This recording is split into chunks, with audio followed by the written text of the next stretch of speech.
Michael Gaine was an ordinary man living in the quiet town of Tralee, in County Kerry, Ireland, when his story suddenly turned into one of the most haunting mysteries the country has ever known. His disappearance has puzzled investigators, devastated his family, and unsettled the local community for decades. In 1987, Gaine simply vanished, leaving behind only questions, speculation, and a trail of uncertainty that still lingers in Irish true crime history. His case is one that remains unsolved, and like so many disappearances that echo through time, the unanswered questions surrounding him continue to haunt those who remember him. As the years have passed, whispers, theories, and suspicions have grown, but the truth about what happened to Michael Gaine has never come to light. Michael was 33 years old when he vanished. He lived a modest life, working steadily, surrounded by people who knew him as reliable and good-natured. Those who recall his presence describe him as friendly, approachable, and someone who never seemed to be caught up in trouble. He was not the type of man who would make enemies, nor was he deeply involved in anything that might draw danger to him. To his family, he was a beloved son and brother. To his community, just another familiar face in a town where everyone seemed to know one another. That made his sudden disappearance all the more shocking. It was not just that he had gone missing, it was that there was no clear reason why.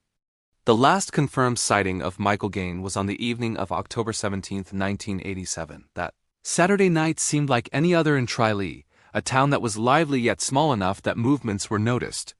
Michael was reported to have been seen leaving a pub after spending time out socializing.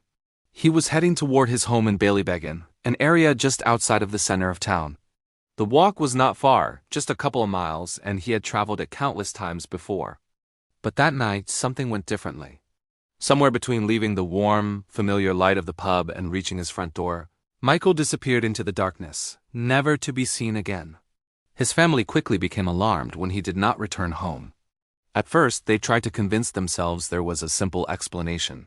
Maybe he had stayed with friends. Maybe he had decided to walk a longer route or had been delayed for an innocent reason. But as the hours passed, and especially when he failed to appear the next day, their concern grew into panic. By Monday morning, it was clear that something was terribly wrong.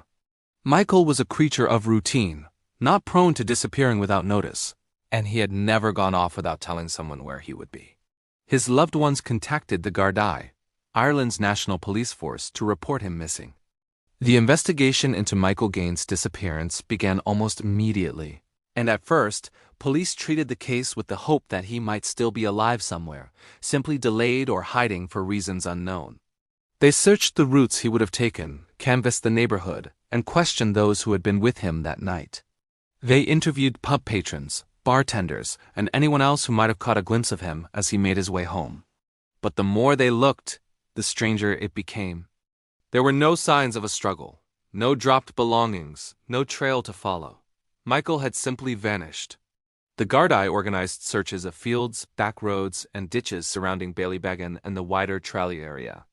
Volunteers from the community joined in, combing through the countryside in hopes of finding any trace of him. His disappearance soon became a matter of public concern, reported in newspapers and discussed on radio broadcasts. Everyone seemed to be asking the same questions.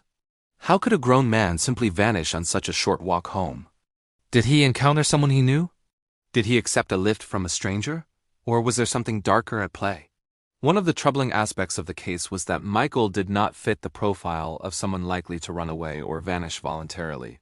He had a steady job, close ties to his family, and no known debts or personal troubles that might suggest a reason for leaving his life behind. Even if he had chosen to disappear, it was difficult to imagine how he could have managed it so suddenly and without leaving any clues. His bank accounts showed no unusual activity, and he did not withdraw money that night. He did not take clothes, documents, or belongings that would suggest he was planning to travel. Everything pointed to the fact that Michael had intended to return home after his evening out, only he never arrived. As time went on, suspicions began to grow within the community. Some whispered that perhaps Michael had been the victim of foul play. Ireland in the late 1980s was still a place where local gossip ran deep, and theories ranged from a random act of violence to something far more personal. Some believed he may have been attacked along the road home, perhaps robbed or caught in an altercation gone wrong. Others suggested that someone may have lured him away either under false pretenses or with the intention of doing him harm. But despite these theories, the Gardaí had little to go on. No witnesses reported hearing a struggle, no one saw him enter a car, and no body was ever found. The weeks stretched into months, and the months into years. And with each passing day, the chances of finding Michael alive grew slimmer. His family, however, refused to give up hope. They posted flyers, gave interviews, and kept his memory alive, urging anyone with information to come forward. For them, the pain was not just in the loss of Michael, but in the uncertainty. Not knowing what had happened, not being able to bury him, not being able to find closure, these were wounds that never healed. By the early 1990s, the disappearance of Michael Gaine had become one of Ireland's most chilling mysteries. The case remained unsolved, but it was far from forgotten. People still talked about him, and the story continued to appear in true crime discussions and newspaper retrospectives. Over time, theories became almost folklore. Some speculated that Michael had fallen victim to an opportunistic criminal passing through the area. Others believed that his disappearance was tied to someone in the local community, someone who knew him and who perhaps had a hidden reason for wanting him gone. The lack of evidence allowed every theory to linger, but none could be proven. Investigators continued to hold out hope for a breakthrough, and over the years they followed up on various leads. At different times, rumors emerged about possible sightings of Michael in other parts of Ireland, though none were ever substantiated. There were even claims that he might have left voluntarily to start a new life abroad, but these were dismissed as unlikely given his strong family ties and the fact that no documentation or travel records ever supported the idea. The reality was more likely grim, that Michael had met with harm that night, and that his body had been hidden so well that it had evaded discovery for decades.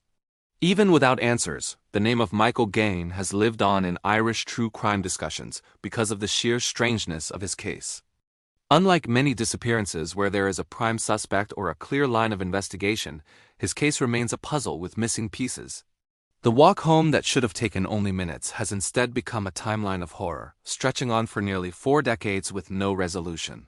His story serves as a reminder of how fragile normality can be, how quickly routine can turn into tragedy, and how easily someone can slip from the fabric of everyday life into the shadows of mystery. The community of Tralee still remembers Michael, and his family continues to hope that someday the truth will come out. Whether that truth lies in a hidden confession, a new piece of evidence uncovered, or the chance discovery of his remains, no one can say. What is certain, however, is that Michael Gaine's disappearance remains one of the most enduring and unsettling mysteries in modern Irish history.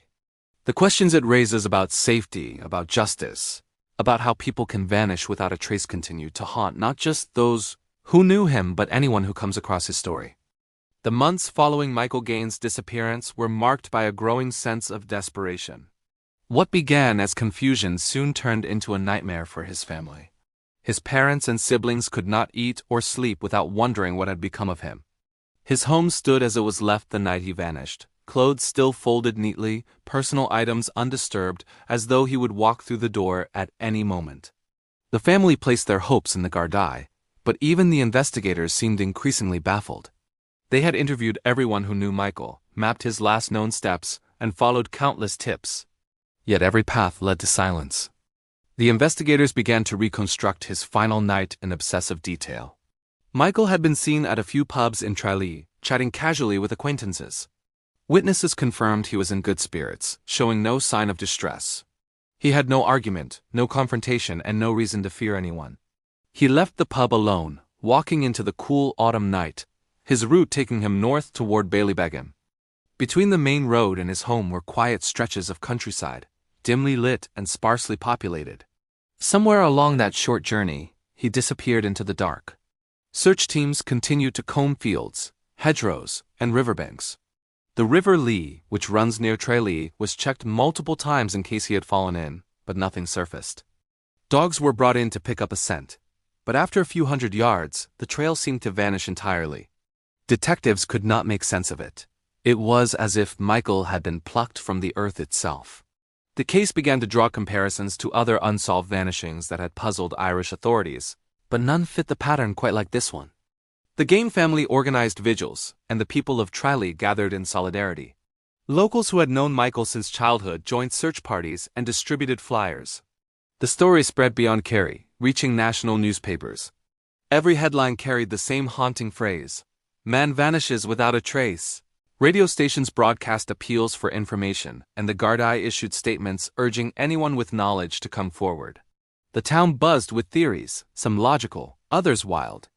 Among the more persistent rumors was the idea that Michael might have accepted a lift from someone he trusted.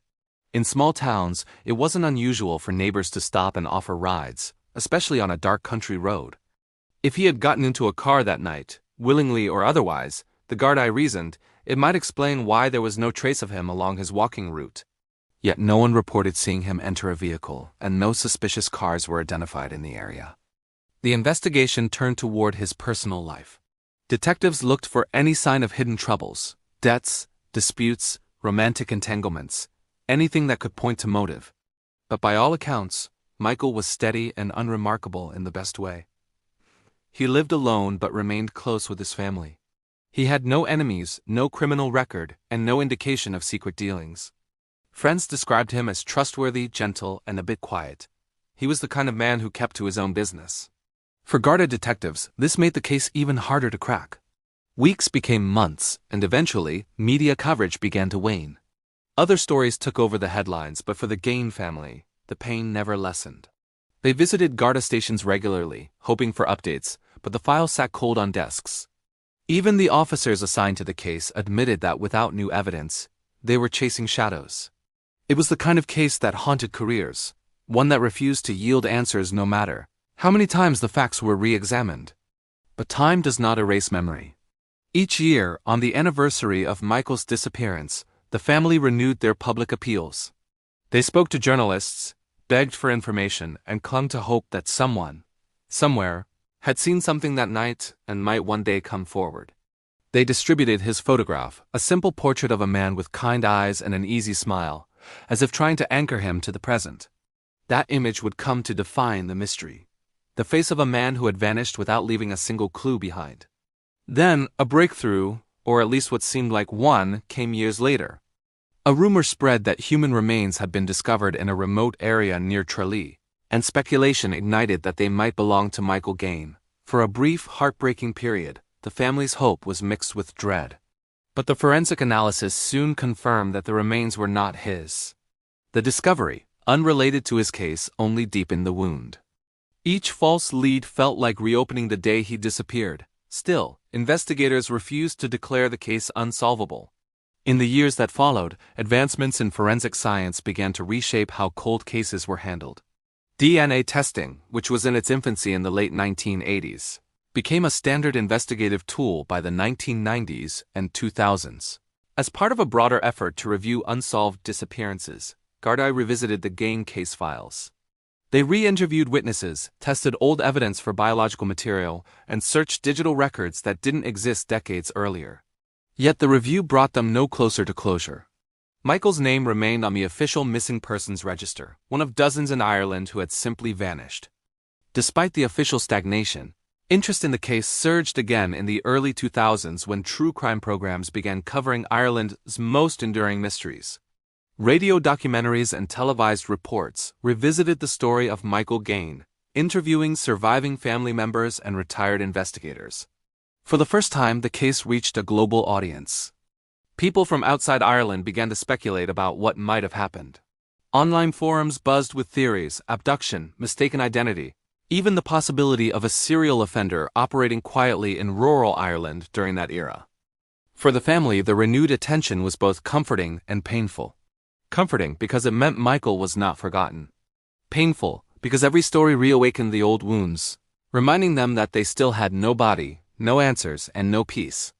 Each public broadcast brought a flood of new tips, but they often turned out to be misremembered accounts or unfounded speculation. As one detective put it years later, it's like chasing smoke, you can see it, but you can't hold it. There was a particularly chilling rumor that emerged in the mid-2000s. A local man, known to Gardaí for unrelated offenses, allegedly confided to someone in a pub that he knew what happened to Michael. The claim was vague, and when questioned, the man denied making it. But his cryptic comments stirred fear in the community. Had Michael been the victim of a random act of violence that night? Or was the culprit someone within their midst, someone who had kept a terrible secret for years? Investigators reopened the case file yet again. Interviewing those who had lived near the road between the pub and Ballybeggan in 1987, many of those witnesses were older now. Their memories faded, but a few recalled odd details. One woman claimed she had seen a car parked along the road that night, with its lights off, the driver standing outside. Another recalled hearing what sounded like a shout or argument carried by the wind. At the time, neither incident seemed important, but in hindsight, both became chilling fragments of an unfinished puzzle. The Gardaí considered the possibility that Michael might have been struck by a vehicle and that his body had been hidden to conceal the crime. Rural Ireland had its share of narrow roads, and nighttime accidents were not uncommon. But there was no evidence, no reports of damage to vehicles, no fresh tire marks, no broken glass, and hiding a body without leaving any trace for decades would require precision and luck. Still, investigators could not completely dismiss the theory. Another line of thought suggested that Michael might have been targeted by someone he knew casually, perhaps a drinking companion that evening. Maybe an argument erupted, and in a moment of anger, things went too far. If so, whoever was responsible had managed to keep that secret for nearly 40 years. People who had known Michael were questioned repeatedly over the years, but none stood out as suspects. The idea of a random attack also seemed unlikely in such a small, quiet community. As time marched on, Michael Gaine's case became part of a broader conversation about Ireland's vanished. The missing of the 1980s and 1990s formed a tragic list of names that families across the country shared in common grief. Each one represented a story without an ending. For Michael's family, that collective sorrow was both a comfort and a reminder that they were not alone. Yet no other case mirrored the eerie simplicity of his disappearance. A man leaves a pub. He walks home.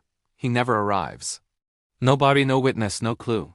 Even decades later, the countryside between Tralee and Ballybeggan holds an eerie silence. Locals who were children at the time say they still remember the search parties with flashlights and the sound of dogs barking in the night. Some admit they grew up afraid to walk those roads after dark, haunted by the thought that something terrible had happened there, something buried beneath the soil or hidden by time. What keeps the story alive is not just the tragedy itself, but the unsettling ordinariness of it.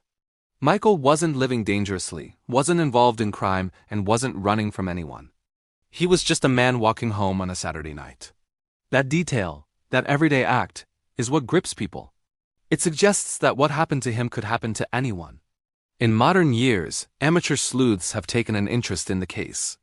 Online communities dedicated to Ireland's unsolved disappearances have dissected every detail of Michael's known movements. They've mapped possible routes, compared historical weather data, analyzed police statements, and even speculated about whether environmental factors could have concealed his remains. Some believe he may have stumbled into an area of marshland and become trapped, his body never recovered. Others suggest human involvement, a confrontation, perhaps, that ended in tragedy. The Gardaí remain cautious in their statements. Officially, the case remains open, though inactive pending new information. They still encourage tips, no matter how small, in the hope that advancing technology or changing consciences might one day solve the mystery. Occasionally, retired detectives who worked on the case still speak about it in interviews, describing it as the one they can't forget. For Michael's surviving relatives, time has not dulled the ache. They continue to mark his birthday, to light candles on the anniversary of his disappearance, and to visit the places he once walked. Some still leave flowers along the roadside where he was last seen. In their hearts, they cling to the belief that someone out there knows what happened, and that one day, that person will finally speak. By the late 2000s, more than 20 years had passed since the night Michael Gaine vanished, and yet the mystery had lost none of its sting. For his family, life had divided into two eras, before Michael disappeared and after. His parents had aged under the weight of uncertainty. They had prayed for answers, for a grave to visit, for any scrap of truth that might let them say goodbye properly. Each passing anniversary reminded them of what was missing. Not just Michael himself, but the peace that comes with knowing. Tralee had changed over those decades. New businesses had opened, new families had moved in, and the town had grown. But to those who remembered 1987, the story of Michael's disappearance still floated through conversations like a ghost. The older residents could tell you exactly where the pub once stood, where he was last seen, and which road he was supposed to walk home along. They still recalled the search parties, the flashing blue lights, and the sound of helicopters combing the countryside.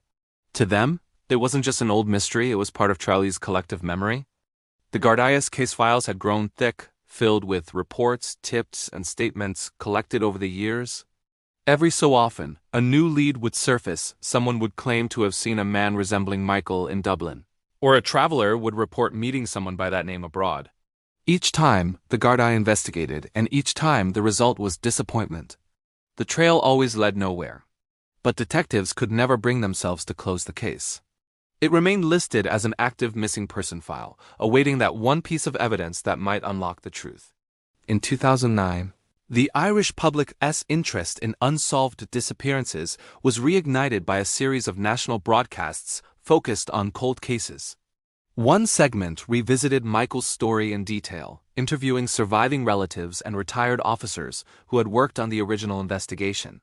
For the first time in years, the public saw his face again on television. Viewers were struck by the simplicity of the case. An ordinary man, a short walk home, and then nothing. Calls poured into the Gardaí station in Tralee in the days that followed. Most offered sympathy or distant recollections. But one stood out. A man claimed that on the night Michael disappeared, he had been driving through the area and seen someone walking near the roadside, illuminated briefly in his headlights. He said he remembered the man because he appeared to be talking to someone standing by a parked car. Detectives were cautious. The memory was over 20 years old and vague, but they noted every detail.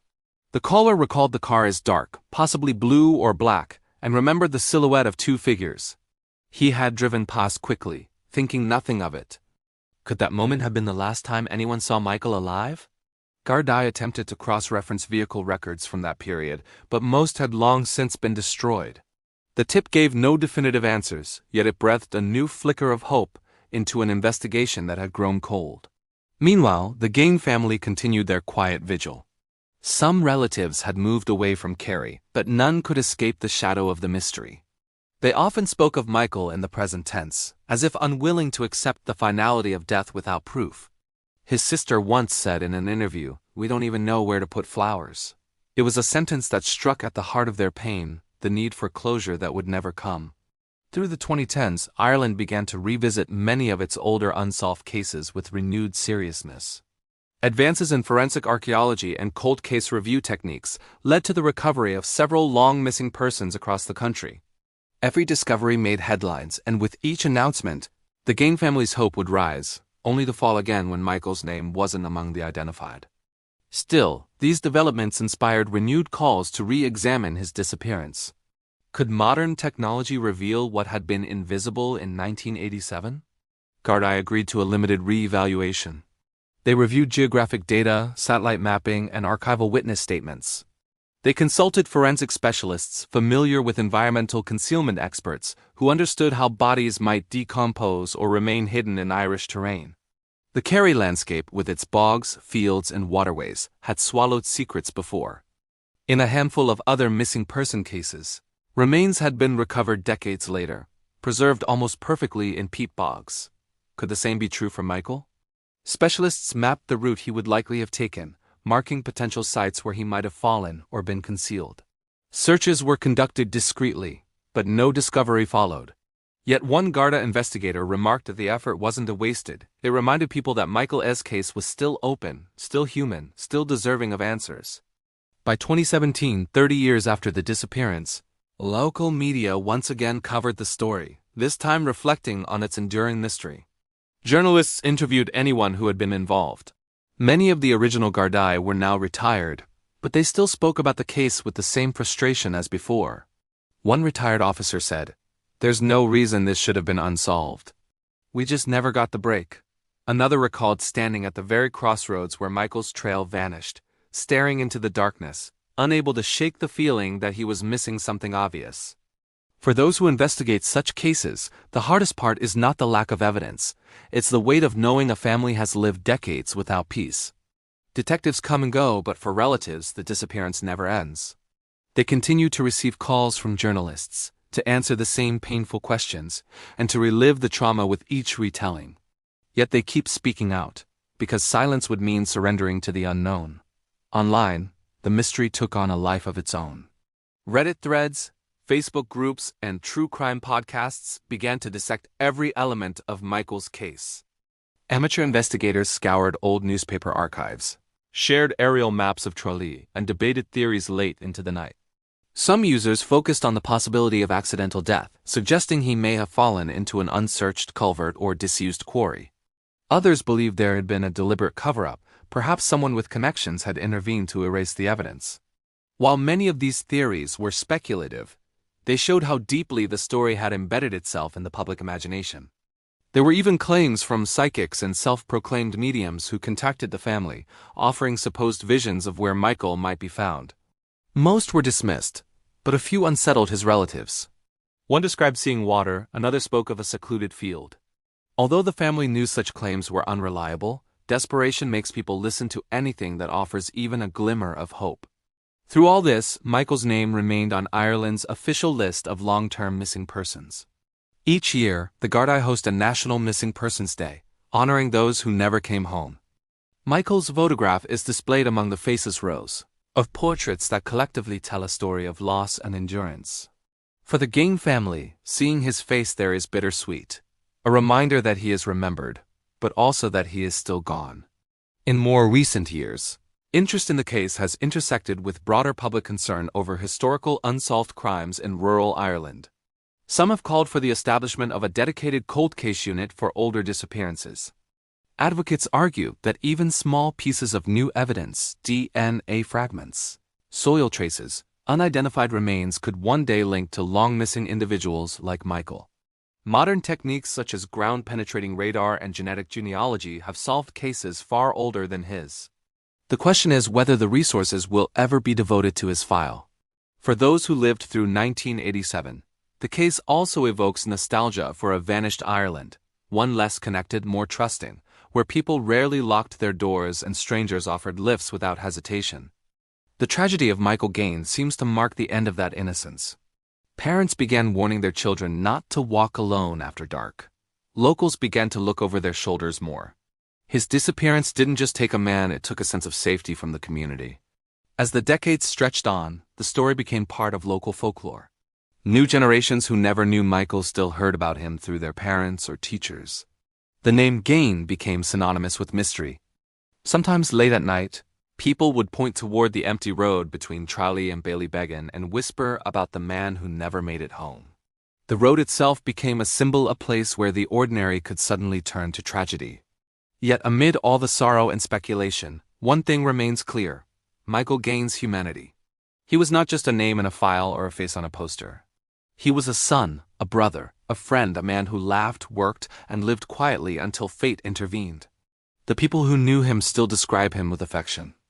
They speak of his kindness, his calm demeanor, his sense of humor. Remembering these qualities keeps him alive in their hearts, even as the mystery of his fate endures. By the time the world entered the 2020s, 40 years had nearly passed since that fateful night. Yet the case still refused to fade completely. Tralee's population had grown, technology had advanced, and Ireland had changed politically and socially. But whenever discussions of unsolved Irish mysteries arise, alongside the cases of Annie McCarrick, Trevor Deely, and others, Michael Gaine's name inevitably returns.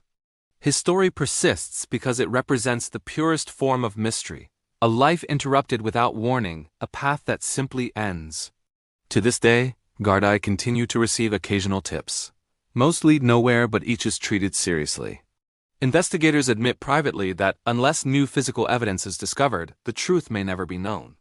Yet even they cannot dismiss the possibility that one small clue, an object unearthed by accident, a confession from a dying man, could someday change everything. In cases like these, time can be both the enemy and the ally. As the 2020s began, the story of Michael Gaine's disappearance entered its fourth decade, transforming from a local tragedy into a national enigma. In the years since his vanishing, Ireland had modernized beyond recognition technology, forensics, and communication had advanced in ways unimaginable in 1987. Yet, even with all the progress, one truth remained stubbornly unchanged. No one knew what had happened to Michael. His case had outlived investigators, witnesses, and even some of his own family members, but the question of where he went still echoed across the fields of Kerry. In 2021, The Irish Missing Persons Bureau announced renewed efforts to catalog and digitally preserve all unsolved cases in the country. This initiative included building genetic profiles for unidentified remains and cross-referencing them with DNA from families of the missing. For the Gaine family, it was a ray of hope. They provided DNA samples in the hope that, should any discovery occur, any fragment of bone, any trace recovered from forgotten ground, the results could confirm whether it belonged to Michael. It was a small act, but one charged with both fear and faith. Tralee too had evolved.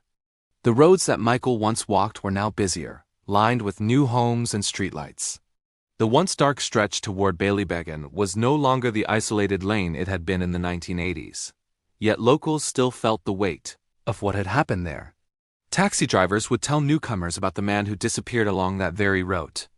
Teenagers growing up in the area were warned not to walk home alone, though many admitted the warning carried more superstition than logic. Still, everyone in town knew the name Michael Gaine, the man who simply vanished. The renewed investigation efforts sparked quiet optimism. Gardaí specialists revisited unsolved disappearances with advanced methods, from ground-penetrating radar to digital terrain modeling.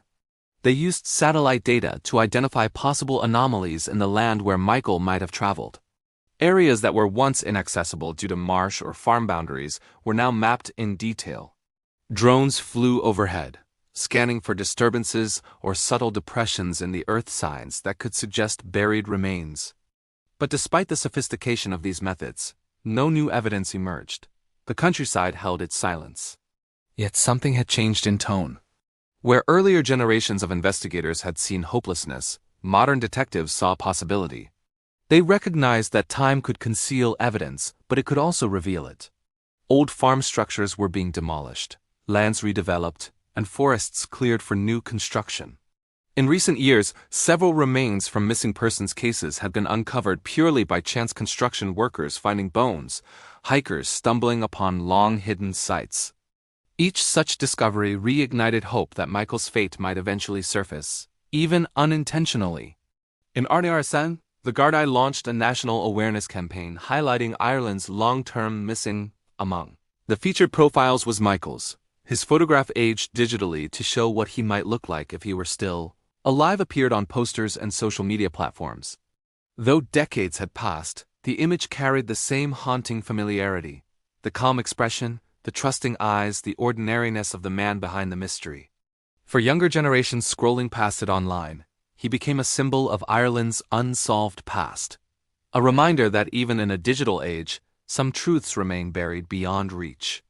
The campaign led to an influx of renewed public interest. True crime podcasts revisited the case, reconstructing Michael's final movements with the precision of forensic storytelling. One particularly popular series devoted an entire episode to him, titled The Road Home, The Vanishing of Michael Gaine. It featured interviews with locals, excerpts from archival newspapers, and theories from criminologists who analyzed patterns in unsolved Irish disappearances. The podcast's tone was respectful yet chilling, presenting the case as an example of how easily a person can slip from existence. It reached listeners not just in Ireland, but internationally, drawing thousands of comments, emails, and online discussions. The renewed media attention once again brought tips, some hopeful, some bizarre. A caller claimed that years earlier, while renovating an old shed near Tralee, he had found torn fabric and discarded shoes but had never reported it. Investigators searched the area, though nothing relevant was found. Another tip suggested a body might be hidden in an old quarry long filled with water. Divers were dispatched, but after hours of searching, the lakebed yielded nothing but debris and rusted metal. Each false lead drained resources but fueled the family's hope anew, reminding them that people still cared. For Michael's surviving relatives, now older themselves, the decades of uncertainty had taken their toll. His mother had passed away years earlier, never learning what happened to her son. His siblings, now grandparents, carried the burden forward, speaking for a brother whose voice had been silenced. They often said that not knowing was worse than death. Death at least gives finality, but uncertainty stretches grief across a lifetime. They lived between worlds, unable to mourn fully, yet unable to hope completely. In private moments, the family discussed their theories. Some believed he had been murdered and buried nearby, perhaps by someone who had since died. Others wondered if he had fallen victim to a tragic accident that no one witnessed. They'd heard every theory imaginable over the years, but one always lingered more than the rest, that Michael had accepted a lift that night from someone he trusted, and that moment sealed his fate. The thought haunted them because it felt so possible, so ordinary, and yet so irreversible. Detectives who inherited the case continued to examine these theories through modern lenses. Data analysis allowed them to cross-check other missing person cases from the same era, searching for patterns. Were there other unexplained disappearances within a similar radius or time frame? Could a common suspect link them? The findings were inconclusive, but they highlighted one unsettling detail. The late 1980s in rural Ireland had witnessed a series of isolated vanishings, particularly among men walking home late at night. None were formally connected, but the similarity in circumstances raised the possibility that a single unidentified individual might have been responsible for more than one. Though such speculation was purely circumstantial, it provided a grim new context for Michael's case. Perhaps his disappearance wasn't a random at all, perhaps he had been one among several who crossed paths with a predator that eluded justice. For the Gaine family, this was both horrifying and strangely comforting. If true, it meant Michael hadn't been targeted personally. He had simply been in the wrong place at the wrong time. But it also meant his killer might still be out there or had lived a full life while their brother's fate remained buried. The investigation's persistence drew admiration from the community, but it also revived painful memories. Some older residents who remembered the night he vanished were reluctant to talk. A few confided to journalists that the case had cast a long shadow over Tralee, that it had made people suspicious of one another, even decades later. Neighbors who once shared warm greetings now looked back on those years with unease, wondering if someone among them had known more than they ever admitted. Modern investigators have said that cases like Michael's are rarely unsolvable forever. They are simply waiting for the right alignment of chance, technology, and conscience. Sometimes it takes a single overlooked clue, a misfiled statement, or an aging witness deciding to unburden themselves before death. The Gardaí still hope that one day someone will come forward. They believe that whoever knows what happened to Michael may still be alive, possibly carrying guilt that has eaten away at them for nearly 40 years. Beyond the official investigation, Michael's story has become a touchstone in Ireland's cultural memory of loss. It has been cited in articles, documentaries, and academic papers exploring the phenomenon of missing persons in small communities. The case is used as a symbol of the human need for closure, the idea that disappearance is the cruelest kind of death, because it denies the final ritual of grief. The Gaine family has participated in awareness campaigns alongside other families of the missing, lending their voice to a collective call for remembrance. Together, they remind the public that these are not just cases. They are people who had dreams, routines, laughter, and love. In Tralee, a small plaque was quietly installed near the road to Ballybeggin in 2024. It bore a simple inscription, "In memory of those who left home and never returned. May the road guide them back to peace." Though it did not mention Michael by name, everyone knew whom it honored. Locals began leaving flowers there, especially on anniversaries of his disappearance. The gesture brought a strange kind of peace to those who had lived with the story for so long. Even those who had never met Michael felt the weight of it, the shared tragedy of not knowing.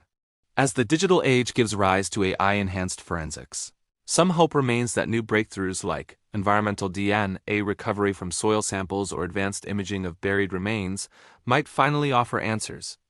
Irish authorities have begun exploring such methods, and though it is uncertain if they will ever be applied to Michael's case, the possibility glimmers like a faint light in a long tunnel. But even if the truth is never found, Michael's story endures because it speaks to something timeless: the fragility of existence, the cruelty of silence, and the way communities carry grief for generations. His disappearance isn't just a crime story. It's a reflection of the human longing for resolution, for truth, for the ability to close a chapter that has stayed open for too long. For the Gaine family, every sunrise is still a question, and every quiet night echoes the same thought: where is he? They have learned to live with the ache, to continue their lives while carrying his memory forward. Some days bring hope, others despair, but through it all, they keep his story alive. Because forgetting him would be the final disappearance, and that they cannot allow. Nearly 4 decades have passed since that quiet October night in 1987. And yet the absence of Michael Gaine remains as present as ever in the lives of those who remember him. His story has never faded from Tralee's consciousness. It lingers in the town's history like a whisper in the wind, the kind that catches you on a lonely road when the evening turns dark and still. The place where he was last seen looks different now, paved and well lit, but for those who know, it is still sacred ground. It is the last known point where a man was seen alive before slipping into eternity, leaving only questions that no one could ever answer. For the Gaine family, life never truly resumed its normal course. Each generation has carried forward the story like a burden and a prayer.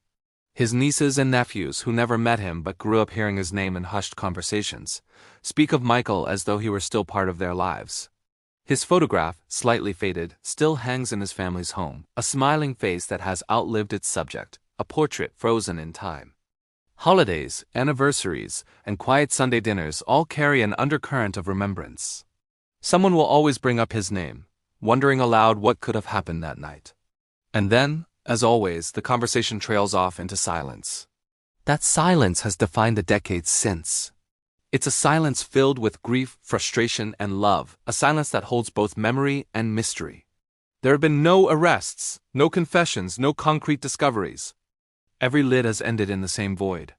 To many, the case has transcended the boundaries of a simple missing person investigation. It has become a story about endurance, about how families hold on to hope long after logic would suggest letting go. Yet there is something uniquely human about that hope. It's the quiet defiance of a family refusing to let their loved one vanish completely. They continue to believe that one day, maybe by accident or divine providence, the truth will emerge. Perhaps a farmer turning his field will unearth something long hidden. Perhaps a dying confession will surface, breaking decades of guilt-induced silence. Perhaps a new technology will read the land itself and finally speak for the missing. Until then, they wait not passively, but with purpose. Every interview they give, every memorial they attend, every time they speak his name, they are keeping the search alive. In Ardearwu, the Gardaí once again reviewed cold case procedures and publicly reaffirmed their commitment to historical disappearances. Officials highlighted that unsolved cases like Michael's continue to hold emotional importance, not just for families but for the integrity of Ireland's justice system. They admitted that while evidence may degrade, truth itself does not vanish. It merely waits to be rediscovered. The Gaine family attended the press event, virtually, hopeful but grounded in realism. They had heard such promises before. Yet something about hearing Michael's name, mentioned in the same breath as ongoing justice, resonated deeply. Even if nothing came of it, it was a reminder that he hadn't been forgotten. Modern forensics has brought a new layer of possibility. Investigators have begun experimenting with soil DNA extraction and AI-based pattern analysis to identify likely burial sites in historical cases. Each of these techniques offers a faint glimmer of hope. In a country dotted with ancient bogs and stone fields, nature itself often becomes the final keeper of secrets. Some of those secrets have begun to speak, as Ireland's bog bodies and uncovered remains have revealed truths buried for centuries. To the Gaine family, that offers both terror and comfort. The thought that Michael might still lie somewhere out there undiscovered but at peace in the land he knew feels more bearable than imagining he simply ceased to exist. Even now, locals in Tralee continue to honor him in quiet ways. Every October, candles appear near the old road between the town centre and Ballybeggan. Some are placed by his relatives, others by strangers who only know the legend. The soft glow stretches down the path like a chain of light, symbolizing that his memory still guides hearts home, even if his own journey never completed. It is not an official event. There are no speeches or ceremonies, just the flicker of remembrance in the Kerry night. For younger generations, the story of Michael Gaine serves as both a warning and a lesson. It reminds people that safety is fragile, that evil or misfortune can strike without warning. But it also teaches something else, the resilience of human memory. In a time when news cycles move quickly and attention spans fade, the continued retelling of his story is an act of resistance against forgetting. It is proof that some lives, though short, can echo forever through those who refuse to let them fade. As the years have gone on, journalists and documentarians have continued to revisit his case. Each retelling adds new emotion but no new facts. The consistency of the mystery is what keeps people returning to it. There are no twists, no revelations, just the haunting purity of the unknown. Some true crime enthusiasts compare Michael's case to the great unsolved vanishings of the world, the kind that defy explanation and stay embedded in a nation's psyche. His story is now studied in Irish criminology courses as an example of how disappearances can shape community identity. There is a strange comfort in the unity his case has created. Over the years, his family has connected with others who share similar pain. Together, they form an informal network of remembrance families bound not by blood, but by absence. They share updates, comfort one another, and advocate for greater funding for missing person investigations. These bonds have given purpose to their grief. They say that as long as Michael's story helps another family be heard, then he is still making a difference. Tralee itself has learned to live with the ghost in its past. The town thrives, bustling with life and laughter, but the legend remains woven into its streets. Taxi drivers recount it to visitors. Local storytellers mention it in pubs. It has become part of local folklore, not in a sensational way, but in a mournful, respectful tone. Children who once whispered about the man who vanished grow up to tell their own children about him. In this way, Michael Gaine never truly disappears. He lives on in the retelling, in the compassion his story evokes, in the quiet fear and empathy it stirs in anyone who hears it. As for the Gardaí, they still keep his file open. It sits in digital archives now, cross-referenced with unidentified remains and geographic databases. Every few years, a new detective inherits the file. They read the reports, study the maps, and find themselves staring at the same narrow gap of time, those few minutes between leaving the pub and reaching home. That small stretch of road has become one of the most studied pieces of land in Irish investigative history. Each detective hopes to be the one who finds the missing piece, who finally answers the question that has lingered since that cold October night. In truth, the disappearance of Michael Gaine may never be solved. It may remain an eternal mystery, carried through the ages as a symbol of life's fragility and the cruel unpredictability of fate. But mysteries, like memories, have power. They remind us that not everything in this world can be explained, that some stories refuse closure. And yet, even in the absence of resolution, there can be meaning. Because what endures is not just the mystery, but the love. The love of a family that refused to let him fade into obscurity. The love of a community that kept searching long after the headlines disappeared. The love of a nation that still whispers his name when discussing the unsolved and the forgotten. In a way, that love has already conquered the darkness that took him. So as the sun sets over Tralee and the wind moves gently through the grass along Ballybeggin, Road 1 can imagine a quiet presence there, a reminder of a man who walked that way long ago and never made it home. The mystery of Michael Gaine is more than a question. It is a story about remembrance, about the persistence of hope, and about how one life, even lost, can touch countless others. And so his story remains open not because it is unsolved, but because it still lives. Somewhere in the folds of time, the truth about what happened to Michael Gaine may yet be waiting to be found. Until then, the candles will continue to burn. The whispers will continue to carry, and his name will continue to echo in the quiet corners of Ireland's collective heart.